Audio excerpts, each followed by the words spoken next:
Hey there, entrepreneur. Do you know your calm entrepreneur archetype?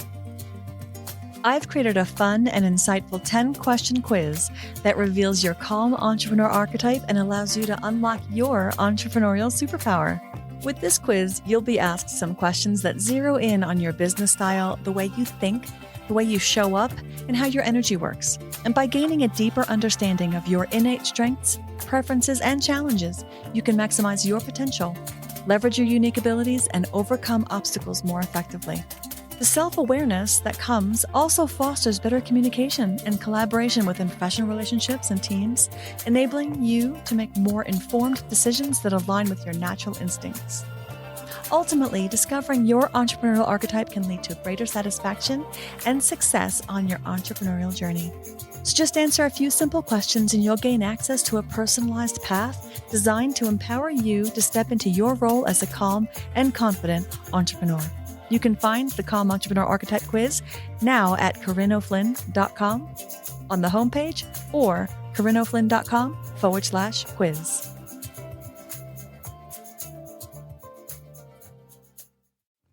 Hey there. My name is Corinne O'Flynn, and you're listening to the Calm Entrepreneur Podcast. I am a USA Today bestselling author, nonprofit executive, and organizing nerd with over 20 years' experience running my own small businesses.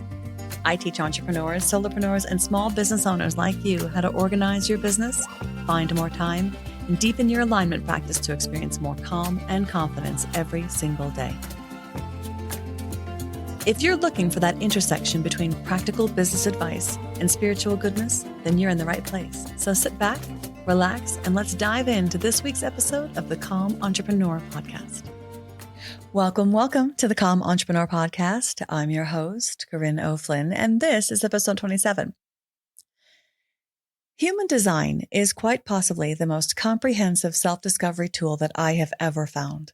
It's this unique system that was built to help us navigate our energy, help us find our way through our lives by understanding how to be our authentic selves and to make decisions that are in alignment with our purpose.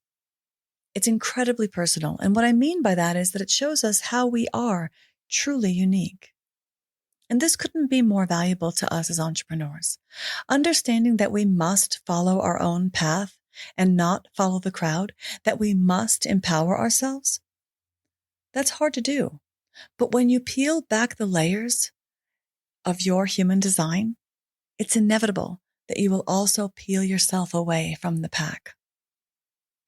There are 5 types in human design, and your type is your energetic signature. It's your aura. And even though there are only 5 types in human design system, the rest of the system really points to all the different ways that we are unique. So we have our type, our definition, our strategy, our profile, our inner authority, our self and not self themes, and our incarnation cross. So those are 7 of the elements that are present in everyone's chart, which in human design is called the body graph. And each of those 7 things are informed by the 64 gates and all the planets and celestial bodies and their placement in the sky at certain points in your existence. It's an incredible and profound system that is meant for contemplation. It is meant to be something that you can use to unpack you. And I think that is what draws me so deeply to it, because in the time that I have been learning about human design and in the time since I've become certified as a coach, I've been coaching other people on their design and coaching them by design. And it's proof. I have proof that there are awakenings in store for all of us. If you are curious about yourself and looking within and really tapping into who you are and what that means and how you can master your energy by understanding your design and your conditioning, then this is something that I urge you to explore. And for a lot of people, it's a lot of information. And it's one of those things that's like the epitome of a rabbit hole. So, because there really is so much to explore. If you choose to open that door and discover your human design, I invite you to listen to this episode for a simple one-on-one kind of guide to the first things that you can dig into without becoming overwhelmed. But if you do wish for more, reach out. If you want to get a chart reading session with me, or you want to explore coaching by your design, that's something that's available to you. So over the next few episodes, I'm going to be covering the different aspects of human design, starting with type, strategy, and authority. So if you haven't yet learned your type and you are curious to know what your type is, you can go to my website at corinaflynn.com and click on the free human design chart in the menu. I'll also, of course, link that in the show notes. It only takes a few minutes, but you do need to have your birth information on hand in order to complete the chart. So what is human design? Human design was channeled by a man named Ra Uru Hu in 1987, and it's a blend of 4 ancient modalities: the Kabbalah tree of life, the Hindu Brahmin chakra system, the Chinese I Ching, also called the Book of Changes, and Western astrology. All of these systems have been combined with genetics and also quantum mechanics. And that's really important because the neutrino stream, which is dark matter, is the field of subatomic particles. It is created by cosmic rays, and that is how energy travels through the universe. The neutrino stream is also called prana. It is also called chi. And I don't want to get too far into the weeds on all of that here, so I'm going to just dive into the first of the 5 types that I wanted to cover with you. So as I said earlier, there are 5 types in human design. They are the manifestor, the generator, the manifesting generator, the projector, and the reflector. The thing that differentiates the types is the way that each type exchanges energy with others, as well as the way that they use energy to move about their everyday life. Each of the 5 types has a role to play in the collective, and each one has their gifts to give, each one has their strengths, and each one has their part in humanity. And I want to make it clear, because there is no type that is more desirable or better than another type. Each type has qualities that make them special and unique, and understanding your type is really what this is all about. So the more we dig into how the different types interact with each other, the more it will be clear that we pick up on the energy of other people that we spend time with, that we have access to. And when looking at the body graph, the human design chart, we all have all of the chart. And that is something that Karen Curry Parker, who is my quantum human design coach, she makes sure to stress whenever she has the opportunity. We all have all of the chart in human design. The differences come from the places where we have definition versus openness. So there are 64 gates in the body graph, and all of us either has them defined or open. When you look at your chart and you see the places that you have definition, those are going to show up as colored in areas of the chart. And there's lots of different companies that have different charts available to you. The colors don't matter. What you're looking for is if it's colored in or not. So again, I want to say that doesn't matter. Like, I've been at websites that have things in the traditional red and black. The one on my website will give you in gold and a burgundy.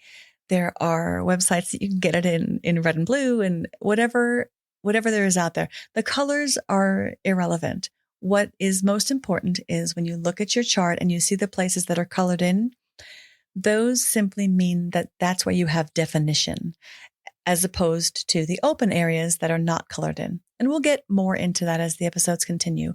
But today I wanted to lay the foundation so that we could dive into the different types for some common ground. Okay, so let's get to it. So today we're going to talk about manifestors. Manifestors make up about 9% of the population. And if you are a manifestor, you are extremely independent. The aura of a manifestor is described as closed and repelling, which is like, what do you mean when people hear these words? And I want to make it clear that that is not a negative thing. I want to take an aside here and talk about language, because this is something that's actually very, very important, especially when you dig into human design, because they're speaking in words that we all know, but they're using meanings that are not necessarily the top line definition of certain things, because there's so much context and nuance to be learned. There is a lot of language used in human design and in quantum human design that often makes us jump to conclusions because of the meanings that we associate to certain words. And that has to do with how we were raised and the culture and the world that we're in today. So a manifestor has a spiritual purpose. to translate divine inspiration into action. They do this by initiating people into the frequency of transformation and creativity through direct access to the quantum pulse. Now, that was a whole lot of lingo there. A manifestor is here to initiate and inspire. So they're here to bring things into action and inspire other people to bring things into action. And the reason why that's what a manifestor is because their definition is connected to source. So the manifestor has what we consider a closed aura. And like I said, that's not a negative thing. A closed aura means that your energy is impenetrable. What that does is it protects you from the energies that could otherwise influence you from the outside. So you see, being closed isn't a bad thing at all. When you run your chart and you identify your type and you start listening and learning all about your type, you will see that there are negative associations that you are going to be making with some of the vocabulary that's being used. And I want to urge you to resist assigning meaning there. Instead, anytime you have that niggle of negativity, like, wait, I don't know that I like this word that they're using to describe something about my body graph, I want you to delve deeper into what human design means by those words, because having a closed aura is protective. And it is also something that makes it harder for others to penetrate your energy. It makes it harder for others to read you. It also means that your energy is pushing outward from you. Your energy is the kind that others feel before they see you. And that can sometimes strike a nerve in people, right? The other word that they use to describe a manifestor's energy is repelling. But again, the repelling nature of the manifestor's energy is the thing that attracts the right people and pushes the wrong people away. So again, we hear the word repellent and it's like, wait a minute, I don't want to be repellent. But in the context of human design, yeah, you do. It's actually a gift to be able to attract the right people and turn the others away just with your energy body because they aren't meant for you. That's a good thing. That's about alignment. And it's an alignment that is happening without you having to actively do anything. We project our energy into every space that we step into, and everybody else is reading everybody else's energy all the time, whether they know it or not. And so when we have the gift of being able to attract those who will be inspired by what we're sharing, who will be excited and drawn into all the things that we're working on, doing that's actually saving you energy, right? That's less work for you. So it's important to remember that manifestors are the initiators. They are the ones that simply by speaking and sharing with others, they're going to make things start to happen. That makes manifestors super powerful. But one of the features of the manifestor's body graph is that they do not have a defined sacral center. And the sacral center is the only energy motor in the body graph that is self-sustaining. Any of the other energy types that do not have a defined sacral, it means that they're meant to work in bursts. They have inconsistent energy flows. And there are going to be cycles where there are highs and there are lows. So think of a sine wave moving up and down over a timeline for how that might look. And that actually manifests in real time in the pattern for how a manifestor works, how they tap into their own energy. So they might have this window of time where they are working nonstop, pedal to the metal and grinding out a project, followed by a rest period. And that's normal for a manifestor. It's required for a manifestor because their energy is not something that can be sustained indefinitely. And that can look different for different people. And it can look different within the same person from time to time. It could be a month of dedicated, focused, working nonstop on a specific project, followed by a month off. Or it could be a week of intensity, followed by a week off. And it doesn't necessarily have to be equal on, equal off. I'm using that just for simplicity in this explanation. But it could be anything. And it differs from project to project. You have to find a way, as a manifestor, to map out your own energy to see how you work. The duration of each thing is not as important as understanding that it's vital that you have these rest periods built into your work schedule. And this is for the manifestor types. So, as I said, the manifestor is here to initiate. They are the ones that are here to do whatever it is that lights them up. Like you are literally here to do whatever it is that you want to do.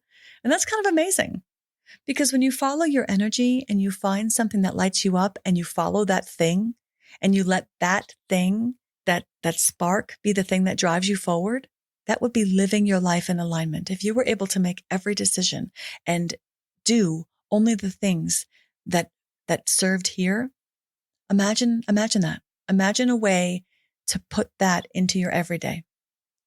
And as an entrepreneur, that's especially valuable because freedom is the key to unlocking the things that drive a manifestor. And as entrepreneurs, you have freedom built into your life. So every one of the 5 types in human design has a strategy. And the manifestor's strategy is to inform. Now, that's not very intuitive when you first hear it, but what it means is that before you take action on whatever it is that you've chosen to take action on, you are designed to let the stakeholders know what's going on. Literally, you are meant to inform other people before you do the thing. And that's really important for several reasons. Number 1, because freedom is such a huge theme for you as a manifestor. When you feel like you might be deprived of freedom, or when you fear that you're going to be controlled or that your power will be called into question, that's when a manifestor neglects to inform. And for many manifestors, that's their default setting, right? They choose not to inform for fear of being controlled, for fear of being deprived of freedom, for fear of having their power being called into question. And as a result, they play small and they become people pleasers or they become raging rebels. And all of this is to maintain control, to prevent other people from taking control from you. So when you don't understand that you are simply meant to inform other people, and you're spending all your time trying to navigate how to get the things that you want to get done, it shows up as all of these things as different at different points in your life. The value in understanding your design is that you will recognize those behaviors for what they are, and then you can course correct by leaning into your strategy first and taking the remedy for this, which is informing. When you are in your power, when you let other people know what you're doing, you're not asking for permission. And that is really important to understand. Informing is not asking anybody for the okay. Instead, you're saying, hey, you are in my circle. You are going to be impacted by this thing, and I love you, and here's what I'm doing. Informing mitigates any need for you to chomp at the bit and feel like you have to escape beyond some constraints, because you're not actually constrained at all. You've made it clear that there's this boundary here. You're saying, look, I'm not asking for you anything permission wise. I'm just letting you know that this is what's about to happen. So that is what is meant by the Manifestor Strategy, to inform. And that's why it's important. And what's interesting about this is that for a manifestor, like I said, it doesn't come naturally because you're the initiator. You just want to start whatever it is because you've got this pressure. You have these ideas that are coming in and they're activating you, and you need to get things going. And this is one of the most eye-opening things for me. And I'm not a manifestor, but in coaching people who are manifestors, when they start to really sink in and let this information percolate for a little while, it starts this kind of reminiscent musing where they're thinking through the past and remembering times when this revealed itself. And they're like, oh, wow. Okay. Yeah. So that kind of makes sense to me now. So if you are a manifestor and you do nothing more than understand your strategy as a manifestor and then start to really lean into what it looks like to live like that, I think that you're going to find so much more ease and so much more connection with the people around you, and perhaps discover why things didn't flow so easily for you in the past because you hadn't been following your strategy to inform. And this is not a place to bring in any guilt. It's just about understanding because you didn't know and now you know, right? So the shorthand for learning how to really embrace your strategy as a manifestor is defining 3 things. Who needs to be informed? When do they need to be informed? And what do they need to be informed about? So the who is easy. It's anyone. period. It's anyone. It's anyone who could be impacted by what you're doing. And it's not just the people in your family or in your team or in the immediate vicinity. It could be the world. It really just depends on what's going on. You are literally meant to share your ideas on social media, for example, or send out an email newsletter to everyone on your list to inform them of what you're doing before you do it. So when you have that impulse to do so, experiment, see how it feels, see what happens when you do that. The next piece is when. When should you be informing people? A manifestor should inform once they know what they're doing, but before they start. So as soon as you've made the decision, that's when the informing happens. And it's important that it happens before you do the thing. And the next piece is, what should you be informing people about? The answer is everything. And again, this is not about asking for permission. This is letting people know what you're doing, because often the manifestor is so caught up in their head and their thinking about what they're doing and why, that they forget that they have to communicate these things with the people around them. Karen Curry Parker, who I shared with you earlier, is my quantum human design coach. She has a really great example for the manifestor's need to inform. And I wonder if any manifestors out there have had something similar happen. If you have, I would love to hear from you. So she talks about a married couple who decides that they're going to watch a movie after dinner. So one partner goes up to the bedroom to get out of their work clothes and into something more comfortable for watching a movie. And then the manifestor partner goes into the kitchen to make some popcorn for them to share for the movie. While the manifestor is in the fridge getting out the butter, the manifestor sees, oh, we're out of milk. So they grab their keys and they hop in the car and they go down the street to the deli to get some milk real quick, because they know that their partner really likes milk in their coffee in the morning, and they love their partner and they want their partner to be happy. So while they're gone, the partner comes downstairs. They're in their sweats, they got their blanket, they're ready to watch the movie, and the manifestor is nowhere to be found.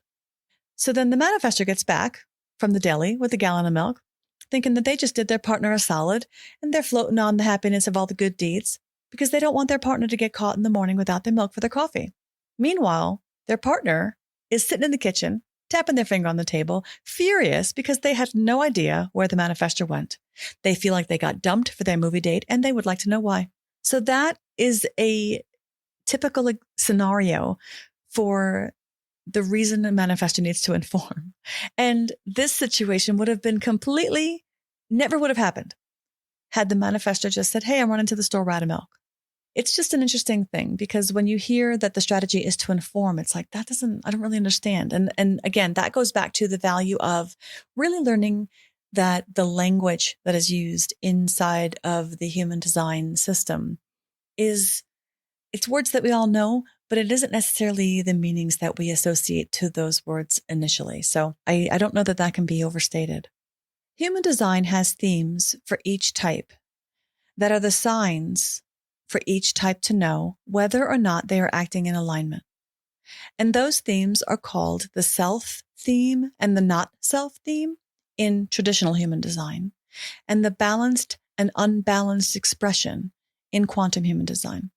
Now, I've been trained in quantum human design and traditional human design, and I prefer the language of quantum human design because it feels more accessible to me, because we move through these themes all the time. And it's not rigid at all. And I feel that the balanced and unbalanced expression is gentler. And I feel like it's just easier to connect to, because it talks about a state of being in a way that lets you know that the correction is actually there for you. And I just prefer to talk about it that way. So a manifestor has a direct nonverbal connection to divine inspiration. And this is important, because when a manifestor is acting according to their strategy, they know it, because what they feel is their self theme. They feel that they're in their balanced expression because they feel peace. Manifestors are here to initiate ideas. You are here to bring ideas into the world to inspire other people to take action with their lives and for you to take action. You are constantly experiencing that pressure to create. And that creation requires freedom, and that freedom is allowed the most space when you inform. The other side of that is the unbalanced expression, right? And this is the not self. This is the name for the experience of what it feels like when you're acting out of alignment. And so for the manifestor, the sign that you are in the not self, that you are in your unbalanced expression, is anger. And what's interesting about the anger here is it is not anger directed at a single individual or a situation. It's energy. The manifestor is an initiator. The initiator has a direct, nonverbal connection to divine inspiration. The amount of energy coming through that channel is so powerful. They have it built into them to do, and it's coming from source. They are channeling all the ideas. They are bringing all of this energy in, and they are literally manifesting things into the physical realm through their actions. And when that action is disrupted, that energy flow gets cut off and that channel has nowhere to go, and it explodes out of the manifestor in a flash. And that looks like rage. That looks like anger, because the intensity of that response can cause so much friction in the people that are affected by it. And one of the ways to prevent that from happening is preventing the disruption, preventing somebody from knocking on your door when you're doing your work because you told them, you informed them ahead of time, hey, I need to shut my door for a little while to get some work done. I'll be back. So that is the balanced and unbalanced expressions and how they are actually triggered by following strategy. And the last piece that I wanted to talk about for understanding your type in human design has to do with authority. Now, authority is not specific to a specific type or a specific strategy. When you understand how to use your strategy with your authority, you will find yourself living a life where things are easeful and they literally fall into place, and it starts to feel magical. And what this rules is the way in which we make decisions. So each of us is ruled by one authority type, and understanding your authority is vital to being able to follow your strategy and your type. So there are 3 different authorities that are available to manifestors, and they are emotional authority, splenic authority, and ego manifested authority.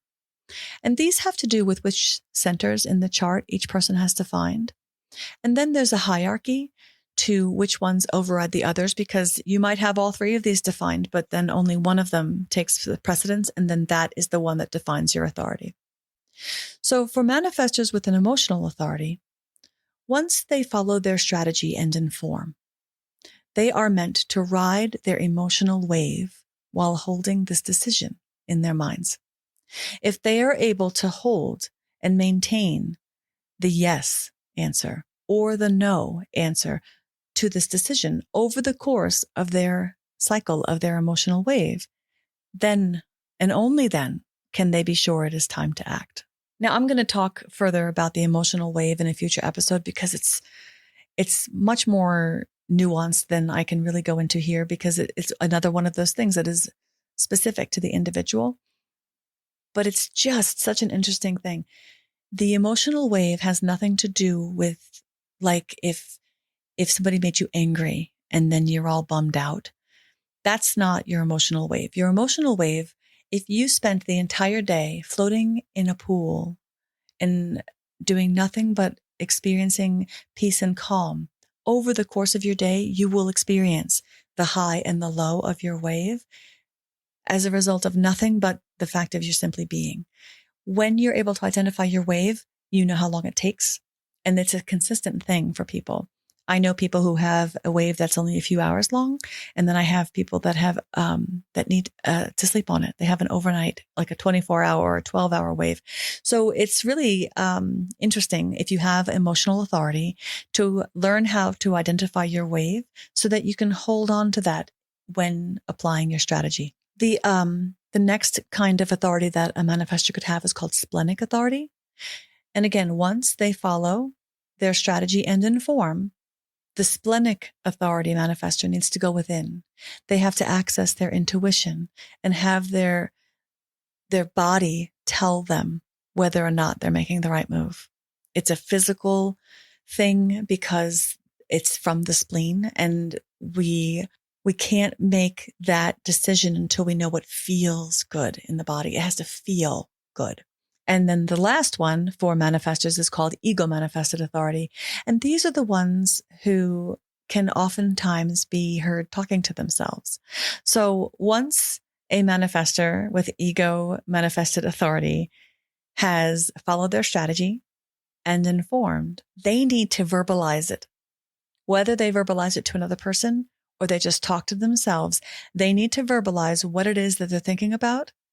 And it has to happen right in the moment of the idea or the decision. You need to hear yourself speaking it in order to get clarity so that you can make the choice that will be most in alignment for you. And that is so funny to me because I have manifestors in my house, and they are the ones, and I am a manifesting generator, and I have some of this, and it is a thing. Like it is, well, maybe it's funny that I'm doing a podcast. Like I need to verbalize a lot of the things that I do. So to review, in this episode, we did a deep dive into the main points of what it means to be a manifestor. We talked about having a closed aura and a repellent aura and what that means. We talked about having the strategy to inform. We talked about who to inform, when to inform, and what to inform about. We talked about the balanced and unbalanced expressions, the self and the not self theme of peace and anger, and the fact that you're here to initiate and to inspire others, and that pressure to do so requires freedom. We also talked about the 3 different types of authority that manifestors might have, which are the emotional authority, splenic authority, and ego authority. If you are a manifestor, the lesson for you is to learn to use your energy sustainably. And to do this, you must step into your power and understand your value as a human being and stop playing small, and don't let other people make you dim your light, because you're here to inspire and you need to learn how to work to follow your strategy to inform. Okay, so I hope after listening to this episode, you understand a little bit more about how valuable it is to understand your strategy and your type and your authority. If you're interested in learning more about yourself and your human design, I urge you to go to my website and get a free human design chart. You do need your birth details. And so once you have that information, you can begin to experiment with all the different ways in which your design can be tapped into to make a whole new life for you. It's incredible because it doesn't mean that you're going to change everything in your world and you're going to quit your job and move out of town. You're going to keep doing all the things that you're doing, but you're going to do it with an awareness that you didn't have before. And it's just mind-blowing. It's mind-blowing. So I hope that you're able to lean into that. And if you are a manifestor and anything that I shared here today resonated with you, I really would love to hear from you. And I hope that you tune in next week for my episode on generator types. So have a great week. Remember, part of being a calm entrepreneur is developing the systems, habits, and know-how that lets you know that you are the one in the driver's seat. You get to choose how you run your business, and you get to choose how you work. So you got this. I hope you enjoyed listening to this episode of the Calm Entrepreneur Podcast. I'm Corinne O'Flynn, and if this episode was valuable to you, please head on over and rate and review wherever you consume your podcasts. Please subscribe so you'll never miss an episode. New episodes go out each week on Tuesdays, and I look forward to hanging with you again. This is Corinne signing off. Have an excellent day.